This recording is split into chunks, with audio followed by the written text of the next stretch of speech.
After struggling with the jammed lock, Cartwright comes inside and is shocked to discover nothing here is working. Since he can't open the next door, Cartwright begins to feel hopeless, and Abby appears to ask him not to give up. At that moment Bauer comes up with a solution. Cartwright can enter the ABC facility by crawling through the air duct. The claustrophobia immediately kicks in, but Cartwright swallows it down for the sake of his survival.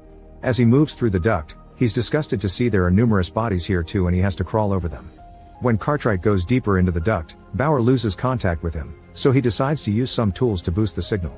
However, when he grabs his toolbox, he discovers his knife has been there all along and Cartwright possibly lied. Just to be sure, he checks the security footage and is devastated to discover that Cartwright just stood next to the tank doing nothing while he suffocated. Meanwhile, Cartwright finally makes it to the ABC facility and his radio begins working again. As he looks around, he discovers the facility is in complete ruins and there are no survivors.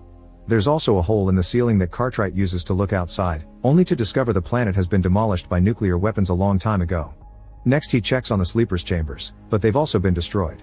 Cartwright gets upset when he finally realizes that the computer showing that all the facilities were well had been a lie to keep the engineers' sanity and make them believe they aren't alone. Bauer comments they can't trust anyone anymore and puts the dead tape on the board again.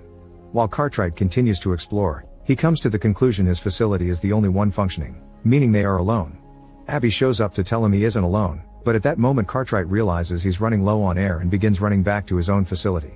Once he reaches the last corridor, Cartwright goes through the decontamination process while Bauer shows up on the other side of the door holding up his knife, pointing out his friend's lie. Cartwright swears he can explain, but suddenly Bauer reveals he took the gun from the dead soldier and says Cartwright is a danger to him and the sleepers, meaning he has to die. Desperate and afraid, Cartwright runs back into the ABC facility, but the air is running out and he has trouble running. Abby shows up and tells him to get back into the air duct because there's an alternate path he can take. As Cartwright crawls his way through, Bauer berates him through the